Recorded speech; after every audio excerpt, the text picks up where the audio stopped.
What's up, everybody? This is Just One here with our Sifu Nobel and Senior Dojo brother Lance. I want to set the record straight because, yes, I be getting these emails. Yes, I'm tired of, the same old topic. First, let me clear something up. One, the thing going on with Coach David Ross from New York Sandow and, his brother Sifu Gus. I have nothing to do with it. You know what I mean? That's they little beef. I don't know, for many years they had a feud going on, I guess.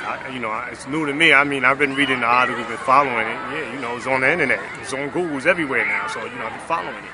I was a man of my word, if you remember. I took the clip down because really I did it clip down because to me, to be honest with you, it wasn't really a fight.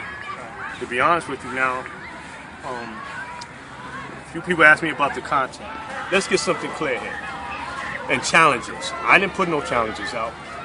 Sifu Gus put out challenges. He put out challenge to Coach David Ross, no holds bar fight, I believe, and it was supposed to have been at his school, his location. Then they moved to Lee Tai Lane, Sandow location where Gus claims he went down there and he waited for him. He wasn't there. Then Gus throws me into the mix. How was I throwing the mix? Because he brought in MUSU.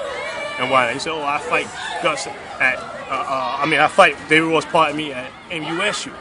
And that's how BT, my nickname, Black Dot, was thrown into this whole feud. I got word of this. I seen my name tagged in it because Gus tagged me in it. So I can say, yo, are you throwing me in there? I ain't got really nothing to do. But if y'all want to fight, y'all can fight. Do what you want to do as Sifus, as coaches. Y'all get it in. So, basically Gus said, I'll fight anybody, this and that. So I said, if it's like that, then that's an exhibition fight, pardon me, exhibition fight. Because he said that's what he does. He does no hold bar fights and he gets it in. Seeing in the documentary, you remember saying 41 years in the game. He did Muay Thai and MMA and he done fought some Sifu. He didn't say the name, but he beat him down and he gave him the keys to the Kaboom and things of that nature. But was he set up? That's another thing. I'm hearing this word, oh, he was set up. Nobody set him up. I invited some Sifu there. His good friend, Raul Ortiz, was a playing master. You know what? That's why it was lucky that I told you to have Raul ref it. Because, you know what? That's exactly why we had Raul ref it. Because at the end of the day, we had a feeling something like this was going to come up. That's why Raul, who's Gus' friend, was the ref, and he's the one that kept things under control. So think how about did he get set up? So how can you be set up when your friend is refereeing the fight? Now let's clear something up. Now names are not being mentioned, but we all know who you're talking about. You're talking about Sifu George Creighton. I invited Sifu George Creighton just because he was there don't mean he was set up.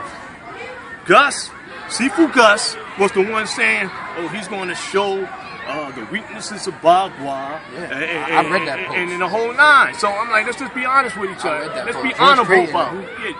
Sifu George Creighton, from the one that used to talk to Gus. You'll see, you'll know him when you see his face. He was there. That be in all the tournaments, the brother, the heavyset brother. So okay, let's just keep it real. He feels they not talking, so he feels, oh, he was there. There was a lot of people there. You know what I'm saying? You came there with a whole camera crew. Nobody said anything. Now, if you was sick and disabled and dysfunctional, if there was a hold on.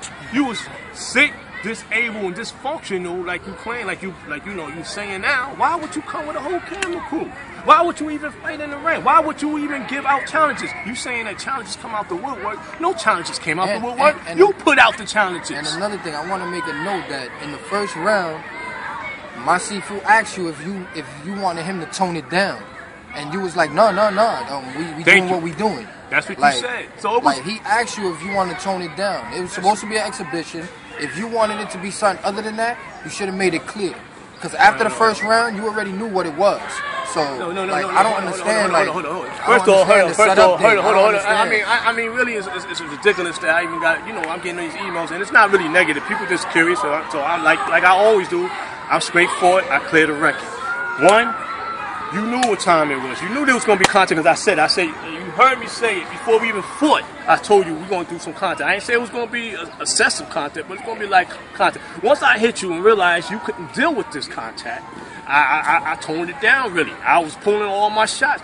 Matter of fact, if you're standing like this, I mean, come on, people use logic here and whatnot. If I really wanted to hurt this guy, I would have been hurt him. If I was serious, I would have went through him. You know what I'm saying? If you standing with your hands down like he was like this, I tagged him a few times. The first time I hit him with a drunken cup hand, he dropped, waited like a picnic for about 5-6 minutes, get cleaned up, and I didn't want to fight after that.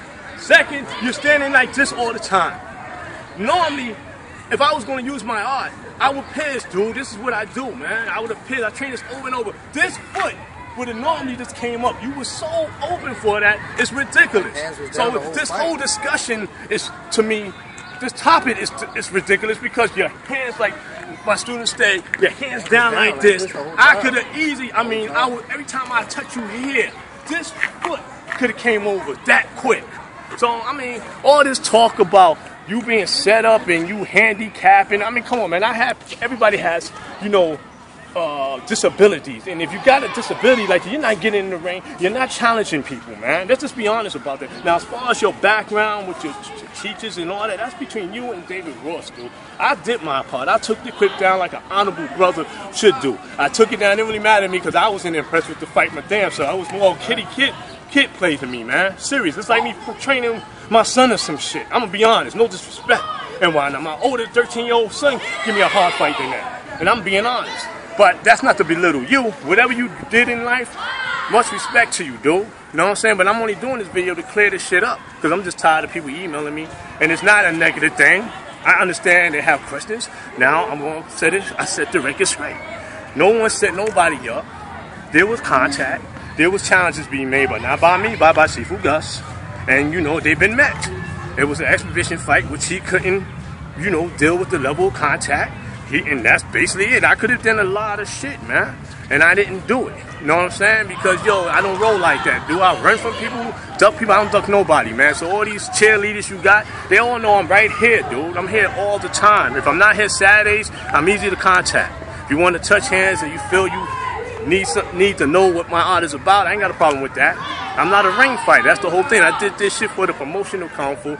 And at the end of the day, that's what it's supposed to have been, but it didn't go down the way I expected. I expected more for somebody that has that type of experience. You feel me? Regardless of what he claims he's doing or done, it's what you do when we in that ring, man. Or if we in the park right now touching hands, people don't want to hear all that. Now, if the shoe was on the foot and I got my ass kicked, would y'all want to hear my excuses? Oh, I got a bad knee. I had surgery in my knee. You don't hear me crying about that shit. And that was just a few years ago. I'm not crying about that. I had tumor in my head and I'm crying about that shit? No. I can wake up every day with migraines some fucking times. This is one of the reasons why. No. So I leave it like that. I'm like, yo, you can believe what y'all want to believe. Much respect for all the brothers and sisters that support me. Much love. I'm always and at the end of the day, Gus gets utmost respect for stepping in there and standing there and taking the abuse. You know what I'm saying? At the end of the day. Because there's a lot of Sifus out there talking all this shit and them niggas ain't stepping in nothing. They're not stepping in no arenas. They're not trying to show their shit real time. They all slow punch. And let me do this, throw this punch, throw that punch. And that's not to belittle. Not to belittle anybody, but that's not to belittle people. But I'm gonna be honest with you, man. Some of you dudes, man, y'all gotta wake up, man, because I don't believe in them titles. I don't say I'm a master or anything like that, but I don't believe in them titles and Grandmaster, Soki, and all that. And it's a bunch of bullshit. Pardon my language, it's a bunch of bullshit. A lot of these dudes, they train for many years. You gotta understand something with Kung Fu and karate. These dudes, now karate, they take it.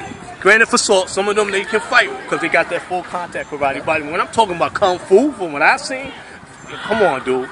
A lot of these dudes do forms for years and prearranged techniques, and that's why they flat-footed, because prearranged teach you flat-footed tactics. You ain't really moving. In a real situation, you won't really be moving. I don't care if you want to call it a jab or a punch or whatever, you're moving. And no one's going to stand there and let you do all these fancy-looking moves. And that's what I think he was reaching. Remember, he was redoing all these techniques because that's what he was used to. He was trying to catch his timing. I'm not trying to take nothing from the game. That's just how he got that. And he was staying too far. As long as my Sifu is, you don't stay at the end of his exhibition, real fight or not. The bottom line, I didn't do what I wanted to do. But that had nothing to do with anybody being set up. Thank you. That's all I got to say. And I clear the record. Peace and blessings.